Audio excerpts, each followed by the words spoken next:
ಮುಖ್ಯವಾಗಿ ಕರ್ನಾಟಕದ opinion pole ಬಗ್ಗೆ ನಾನು ಮಾತನ್ನ ಮುಂದುವರಿಸ್ತೀನಿ, ಚರ್ಚೆಯನ್ನು ಮುಂದುವರಿಸ್ತೀನಿ. ಆದರೆ ಅದಕ್ಕಿಂತ ಮುಂಚಿತವಾಗಿ ನಾನು ತೆಲಂಗಾಣ ವಿಧಾನಸಭೆ ಚುನಾವಣೆಯಲ್ಲಿ ಕಾಂಗ್ರೆಸ್ ದೊಡ್ಡ ಗೆಲುವನ್ನು ದಾಖಲಿಸಿಕೊಂಡಿದ್ದು, ಈಗ ಲೋಕಸಭೆಯಲ್ಲಿ ಏನಾಗುತ್ತೆ? ತೆಲಂಗಾಣದಲ್ಲಿ ವಿಧಾನಸಭೆಯಂತೆಯೇ ಕಾಂಗ್ರೆಸ್ ಲೋಕಸಭೆಯಲ್ಲೂ ಕೂಡ ಗೆಲುವಿನ ನಗಾರಿಯನ್ನು ಬಾರಿಸೋದಕ್ಕೆ ಸಾಧ್ಯ ಆಗುತ್ತಾ? ರಾಹುಲ್ ಅವರ ಜೋಡೋ ಯಾತ್ರೆ ಎಷ್ಟರ ಮಟ್ಟಿಗೆ ಪ್ರಭಾವವನ್ನು ಬೀರಿದೆ? ಗ್ಯಾರಂಟಿ ಯೋಜನೆಗಳಿಗೆ ಮಣೆ ಹಾಕಿದ್ದಾನ ಮತದಾರ ಅನ್ನುವಂತಹ ಪ್ರಶ್ನೆಯೂ ಕೂಡ ಇದ್ದೇ ಇರುವಂಥದ್ದು.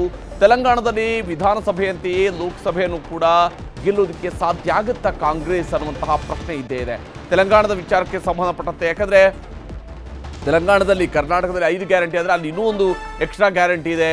ಬಹಳಷ್ಟು ಗ್ಯಾರಂಟಿ ಯೋಜನೆಗಳನ್ನು ಜಾರಿಗೊಳಿಸುವಂತಹ ಪ್ರಯತ್ನವನ್ನು ತೆಲಂಗಾಣ ಸರ್ಕಾರವು ಕೂಡ ಮಾಡ್ತಾ ಇದೆ. ಆದರೆ ಇಷ್ಟರ ಮಟ್ಟಿಗೆ ಮತವಾಗಿ ಅದು ಪರಿವರ್ತನೆ ಆಗ್ತಾ ಇದೆ ಅನ್ನೋದನ್ನು ಈಗ ನಿಮಗೆ ರಿಸಲ್ಟ್ ಮೂಲಕವಾಗಿ ನಾವು ನೋಡೋದಿದ್ರೆ, ಇಲ್ಲಿ ಬಹಳ ಮುಖ್ಯವಾಗಿ NDA 8 ಸ್ಥಾನಗಳಲ್ಲಿ ಗೆಲುವನ್ನು ದಾಖಲಿಸಿಕೊಳ್ಳಬಹುದು ಅನ್ನುವಂತಹ ನಿರೀಕ್ಷೆಯನ್ನು ಹುಟ್ಟುಹಾಕಲಾಗ್ತಾ ಇರುವಂಥದ್ದು. ಇಂಡಿಯಾ 6 ಸ್ಥಾನಗಳು, ಇತರರು 3 ಸ್ಥಾನಗಳು. ಅಂದರೆ ಅದರಲ್ಲಿ BRS 2 ಸ್ಥಾನ ಮತ್ತು ಇನ್ನೊಂದು ಸ್ಥಾನವನ್ನು MIM ಗೆಲುವನ್ನು ದಾಖಲಿಸಿಕೊಳ್ಬಹುದು ಅನ್ನುವಂತಹ ಒಂದು ಅಭಿಪ್ರಾಯ ಇದೆ.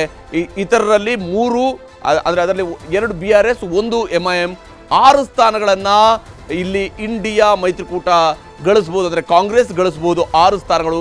ಕಳೆದ ಬಾರಿಗೆ ಹೋಲಿಕೆ ಮಾಡಿದ್ರೆ 3 ಹೆಚ್ಚುವರಿ ಸೀಟ್ಗಳನ್ನು ಗಳಿಕೆ ಮಾಡಿಕೊಳ್ಳುತ್ತೆ ಇಂಡಿಯಾ ಕೂಟ ಅನ್ನುವಂಥದ್ದು ಇಲ್ಲಿ ಕಂಡು ಬರ್ತಾ ಇರುವಂಥದ್ದು. ಹಾಗೆಯೇ NDA 8 ಸ್ಥಾನಗಳಲ್ಲಿ, ಅಂದರೆ ಕಳೆದ ಬಾರಿ 4 ಸ್ಥಾನವನ್ನು ಗೆದ್ದಿದ್ರು, ಈ ಬಾರಿ ಅದು 8 ಸ್ಥಾನಕ್ಕೆ ಏರಿಕೆ ಆಗುತ್ತೆ ಅನ್ನುವಂಥದ್ದನ್ನು ಹೇಳ್ತಾ ಇರುವಂಥದ್ದು. ಹಾಗೂ ಇತರರು ಕೇವಲ 3 ಸ್ಥಾನಗಳಿಗೆ ಮಾತ್ರ ಸೀಮಿತ ಆಗ್ತಾರೆ ಅಂತೇಳಿ. ಅಂದರೆ BRS ಕಳೆದ ಬಾರಿ 9 ಸ್ಥಾನ ಗಳಿಸಿದ್ದರಲ್ಲಿ 7 ಸ್ಥಾನವನ್ನು BJP ಮತ್ತು ಕಾಂಗ್ರೆಸ್ನ ನಡುವೆ ಹಂಚಿಕೆ ಆಗಬಹುದು ಅಂತೇಳಿ. NDA ಮತಗಳಿಕೆಯ ವಿಚಾರಕ್ಕೆ ಬಂದಾಗ ಇಂಡಿಯಾ ಮತ್ತು ಅದರ್ಸ್ ಈ ಮತಗಳಿಕೆಯ ಅಂಶಗಳನ್ನು ಗಮನಿಸ್ತಾ ಹೋದಾಗ ಇಲ್ಲಿ ಇತರರಿಗೆ ಇರುವಂತಹ ಮತಗಳಿಕೆಯ ಪ್ರಮಾಣವು ಕೂಡ ಜಾಸ್ತಿ ಕಂಡು ಬರ್ತಾ ಇದೆ. 38%, 34% ಇಂಡಿಯಾ ಮತ್ತು 28%ನಷ್ಟು ಮತಗಳಿಕೆಯನ್ನು NDA ಮಾಡ್ಕೊಳ್ಬಹುದು ಅನ್ನುವಂಥದ್ದು. ಇದು ಒಟ್ಟಾರೆಯಾಗಿ ಮತಗಳಿಕೆ ವಿಚಾರದ ಕೂಡ. ಸೀಟ್ ಗಳಿಕೆಯ ವಿಚಾರಕ್ಕೆ ಬಂದಾಗ NDA ಹೆಚ್ಚಿನ ಸ್ಥಾನಗಳನ್ನು ಗಳಿಸುವುದಕ್ಕೆ ಸಾಧ್ಯ ಆಗಬಹುದು ಅನ್ನುವಂತಹ ನಿರೀಕ್ಷೆ ಇದೆ. ಇದು ತೆಲಂಗಾಣದ ವಿಚಾರಕ್ಕೆ ಸಂಬಂಧಪಟ್ಟಂತೆ ಇರುವಂಥದ್ದು. ತೆಲಂಗಾಣದ 17ರಲ್ಲಿ ಹೆಚ್ಚಿನ ಸ್ಥಾನಗಳು ಈ ಬಾರಿ BJPಯ ಪಾಲಾಗುತ್ತೆ, ತೆಲಂಗಾಣದ 17 ಲೋಕಸಭಾ ಕ್ಷೇತ್ರಗಳಲ್ಲಿ ಅನ್ನುವಂಥದ್ದನ್ನು. ಹಾಗೆಯೇ ಅಸ್ಸಾಂ ಬಗ್ಗೆಯೂ ಕೂಡ ನಾವು ನೋಡೋಣ. ಅಸ್ಸಾಂನಲ್ಲಿ ಯಾವ ಸ್ವರೂಪದಂತಹ ಒಂದು ಒಪಿನಿಯನ್ ಪೋಲ್ ಸಂದರ್ಭದಲ್ಲಿ ಕಂಡು ಬಂದಿರುವಂತಹ ಅಂಶಗಳು. ಅಸ್ಸಾಂನ 14 ಕ್ಷೇತ್ರಗಳ ಪೈಕಿ 12ರಲ್ಲಿ NDA ಗೆಲುವನ್ನು ದಾಖಲಿಸಿಕೊಳ್ಳಬಹುದು.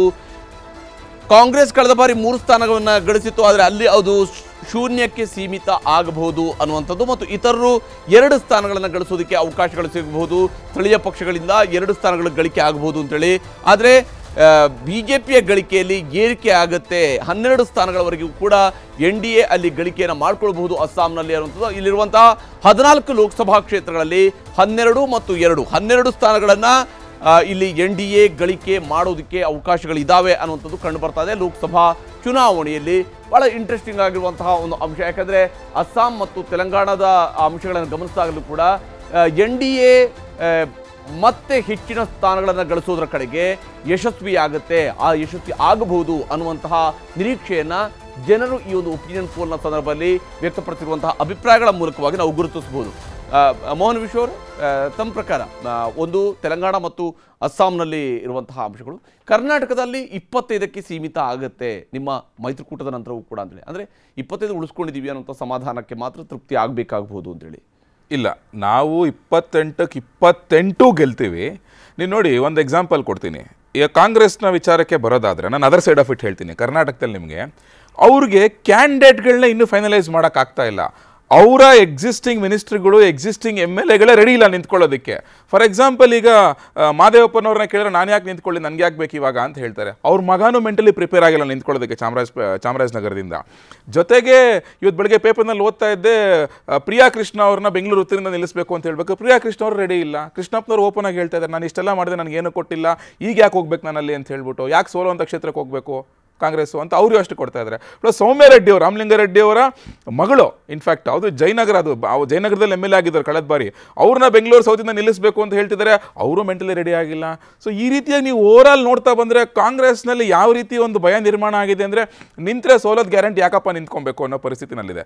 ಇದನ್ನೆಲ್ಲ ನೋಡಿದ್ರೆ 100% ನಾವು ಈ ಸಲ 28ಕ್ಕೆ 28 NDA ಮೈತ್ರಿಕೂಟ ಗೆದ್ದೇ ಗೆಲ್ತೀವಿ. ಆಗಲೇ ಅಶ್ವಿನ್ ಅವ್ರು ಹೇಳ್ದಂಗೆ Bengaluru rural last time miss ಆಗಿತ್ತು ನಮಗೆ. ಈ ಸಲ ಡಾಕ್ಟರ್ CN ಮಂಜುನಾಥ್ ಅಂತ ಒಬ್ಬ ಒಂದು ಖ್ಯಾತ ಉದ್ಯೋಗ ತಜ್ಞರಾಗ್ಬೋದು, ಅವ್ರದ್ದೇ ಆದಂಥ ಒಂದು ಫ್ಯಾನ್ ಬೇಸ್ ಇದೆ, ಅವ್ರು ಮಾಡಿದಂಥ ಸಮಾಜಮುಖಿ ಕಾರ್ಯಗಳಾಗ್ಬೋದು, ಅದು ಪ್ಲಸ್ ಆಗಿ ನಾವು ಅಲ್ಲೂ ಗೆಲ್ತೀವಿ. ಸೊ ಇದನ್ನೆಲ್ಲ ನೋಡಿಕೊಂಡ್ರೆ ಕರ್ನಾಟಕ 28 ಗೆದ್ದೇ ಗೆಲ್ತೀವಿ ನಾವು. ಮತ್ತು ತೆಲಂಗಾಣಕ್ಕೆ ಬರೋದಾದರೆ, ಅಸ್ಸಾಮಿಗೆ ಬರೋದಾದರೆ, ತೆಲಂಗಾಣದಲ್ಲಿ ನೀವಾಗಲೇ ಹೇಳ್ದಂಗೆ ಆಲ್ರೆಡಿ ನಮ್ಮ ಹತ್ರ 4 ಸೀಟ್ ಕಳೆದ ಬಾರಿ ಗೆದ್ದಿದ್ವಿ ನಾವು. ಅದಾದ ನಂತರ ನಾವು ಗ್ರೇಟರ್ ಹೈದರಾಬಾದ್ ಮುನ್ಸಿಪಲ್ ಕಾರ್ಪೊರೇಷನ್ ಚುನಾವಣೆ ನೆನೆಸ್ಕೊಂಡ್ರೆ ನಿಮಗಲ್ಲಿ ಮೊಟ್ಟ ಮೊದಲನೇ ಬಾರಿಗೆ 53 ಜನ ಕಾರ್ಪೊರೇಟರ್ಸ್ ನಮ್ಮಿಂದ ಗೆದ್ದು ಬಂದರು 2019 ನಂತರ ನಡೆದಂಥ ಚುನಾವಣೆಯಲ್ಲಿ. ಅಲ್ಲಿ ನಮಗೊಂದು ಸ್ಟ್ರಾಂಗ್ ಬೇಸ್ ಸಿಕ್ತಲ್ಲಿ ಹೈದರಾಬಾದ್ ಸರೌಂಡಿಂಗ್ನಲ್ಲಿ. ಅದಾದ ನಂತರ ಬಂಡಿ ಸಂಜಯ್ ರೆಡ್ಡಿ ಅವರ ನೇತೃತ್ವದಲ್ಲಿ ಒಂದು ಸಂಘಟನೆ ಕಾರ್ಯ ಇಡೀ ರಾಜ್ಯದಾದ್ಯಂತ ನಡೀತಲ್ಲ, ಅದರ ಪರಿಣಾಮವಾಗಿ ನಮಗೆ ಸೀಟ್ ಕನ್ವರ್ಷನ್ನು ಅಸೆಂಬ್ಲಿ ಎಲೆಕ್ಷನಲ್ಲಿ ಕಡಿಮೆ ಆಗಿರ್ಬೋದು, ಬಟ್ ವೋಟ್ ಪರ್ಸೆಂಟೇಜ್ ನಮ್ದು ಆಲ್ಮೋಸ್ಟ್ 20%ವರೆಗೂ ಹೋಯ್ತು. ನಮ್ಗೆ 10ರಿಂದ 11% ಇದ್ದಿದ್ದು 9% ರೈಸ್ ಆಯಿತು ನಮಗೆ. ಸೊ ನಮ್ಗೆ ಎಲ್ಲ ಕಡೆ ಒಂದು ಬೇಸ್ ಸೆಟ್ ಆಯಿತು. ಸೊ ಅದರ ಪರಿಣಾಮನೇ ಇವತ್ತು ನಮಗೆ ತೆಲಂಗಾಣದಲ್ಲಿ ನೀವು ಸಮೀಕ್ಷೆನಲ್ಲಿ ತೋರಿಸ್ತಾ ಇದ್ದೀರಾ 4 ಇರೋದು 8 ಗೆಲ್ಲುತ್ತೆ ಅಂತ ಹೇಳಿ. ಪ್ರಾಬ್ಲಿ ಗ್ರೇಟರ್ ಹೈದರಾಬಾದಿಂದ ಆಚೆ ಹೋದರೆ ಮೆಹಬೂಬ್ ನಗರ್ ಆಗ್ಬೋದು ಅಥವಾ ಕೆಲವೊಂದು ಬೇರೆ ಬೇರೆ ಭಾಗಗಳಾಗ್ಬೋದು. ಸೊ ಅಲ್ಲಿ ಗೆಲ್ಲುವಂಥ ಕೆಲವೊಂದು ಕ್ಷೇತ್ರಗಳು ನಮಗೆ ಕಣ್ಣಿಗೆ ಕಾಣಿಸ್ತಾ ಇದೆ. ಮತ್ತು ಅಸ್ಸಾಮಿಗೆ ಬರೋದಾದರೆ ಹಿಮಂತ್ ಬಿಸ್ವಾ ಶರ್ಮಾ ಅಂತ ಒಬ್ಬ ಉತ್ತಮ ರಾಜಕಾರಣಿನ ಅಥವಾ ಉತ್ತಮ ಅಡ್ಮಿನಿಸ್ಟ್ರೇಟರ್ನ ಕಾಂಗ್ರೆಸ್ ಪಕ್ಷ ಕಳ್ಕೊಂಡಿದ್ದ ಪರಿಣಾಮ ಇದು ನೋಡ್ತಾ ಇದ್ದೀವಿ. ಮುಗಿಸ್ಬಿಡ್ತೀನಿ ಸರ್, ಮುಗಿಸ್ಬಿಡ್ತೀನಿ ಸರ್, ಒಂದು ನಿಮಿಷ ಮುಗಿಸ್ಬಿಡ್ತೀನಿ ಸರ್. ಅವರು ಅಲ್ಲಿ ನಮ್ಮ ಪಕ್ಷಕ್ಕೆ ಬಂದು ಅವರಲ್ಲಿ ಮುಖ್ಯಮಂತ್ರಿಗಳಾದ್ಮೇಲೆ ಅಸ್ಸಾಂನಲ್ಲಿ ಅವ್ರು ತಗೊಂಡಂತ ಕೆಲವೊಂದಷ್ಟು ಕ್ರಮಗಳಾಗ್ಬೋದು. ಫಾರ್ ಎಕ್ಸಾಂಪಲ್, ಅಸ್ಸಾಂನಲ್ಲಿ ಇವಾಗ UCC ಯೂನಿಫಾರ್ಮ್ ಸಿವಿಲ್ ಕೋಡ್ ಬಗ್ಗೆ ದೊಡ್ಡ ಮಟ್ಟದಲ್ಲಿ ಚರ್ಚೆ ಆಗ್ತಾ ಇದೆ, ಆಯ್ತಲ್ಲ.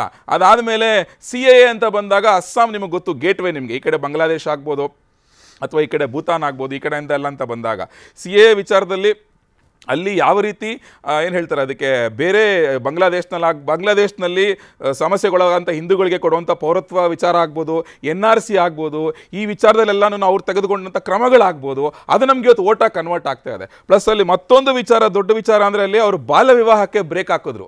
ಇಡೀ ರಾಜ್ಯದಾದ್ಯಂತ, ಇಡೀ ಅಸ್ಸಾಂ ರಾಜ್ಯದಲ್ಲಿ, ಇರ್ರೆಸ್ಪೆಕ್ಟ್ of any religion for that matter, ಅವರು ಟ್ರೈಬಲ್ಸ್ ಆಗ್ಬೋದು ಅಥವಾ ಹಿಂದೂಗಳಾಗ್ಬೋದು, ಮುಸ್ಲಿಮ್ಸ್ ಆಗ್ಬೋದು, ಕ್ರಿಶ್ಚಿಯನ್ಸ್ ಆಗ್ಬೋದು, ಯಾರು ಬೇಕಾರು ಆಗ್ಬೋದು, ಯಾವ ರಿಲಿಜನ್ ಆದರೂ ಸರಿ, ಅವ್ರು ತಗೊಂಡಂಥ ಈ ದಿಟ್ಟ ಕ್ರಮಗಳಿದೆ ಅಲ್ಲ ನಿಮಗೆ, ಆ ಬಾರ್ಡರ್ ಫೋರ್ಸ್ ಆಗ್ಬೋದು, ಎಲ್ಲಾನು ಅವ್ರು ಪ್ರೊಟೆಕ್ಟ್ ಮಾಡ್ಕೊಂಡಿರೋದಾಗ್ಬೋದು, ಆ ರಿಸಲ್ಟು ಆ ರಾಜ್ಯದ ಜನರಿಗೆ ಅವರು ಬಿಸ್ವಾ ಶರ್ಮಾ ಅವ್ರ ಮೇಲೆ ಕಾಣಿಸ್ತಿದೆ. ಅದ್ರ ಜೊತೆಗೆ ಮೋದಿ ಅವ್ರ ಕಾಂಬಿನೇಷನ್ ಸೇರಿಸಿದ್ರೆ ಇವತ್ತು ನಮ್ಗೆ ಅಷ್ಟೊಂದು ಸೀಟ್ ಮೋಹನ್ ಮಾತಾಡ್ತೀನಿ ನಾನು. ಕನ್ನಡಿಗರ ಮೆಚ್ಚಿನ ನಿಮ್ಮ ನ್ಯೂಸ್ 18 ಕನ್ನಡ ಈಗ ವಾಟ್ಸ್ಆಪ್ ನಲ್ಲಿಯೂ ಲಭ್ಯ. ಕರ್ನಾಟಕ ಮತ್ತು ದೇಶ ವಿದೇಶದ 360 ಡಿಗ್ರಿ ಸುದ್ದಿ ವಿವರವನ್ನ ನೀವು ನಿಮ್ಮ ಕೈ ಬೆರಳುಗಳಲ್ಲಿಯೇ ಪಡೆಯೋದಿಕ್ಕೆ ಈ QR ಕೋಡ್ ಅನ್ನ ಸ್ಕ್ಯಾನ್ ಮಾಡಿ. ನಮ್ಮ ಚಾನೆಲ್ ಅನ್ನ ಫಾಲೋ ಮಾಡಿ, ನೋಟಿಫಿಕೇಶನ್ ಆನ್ ಮಾಡಿ.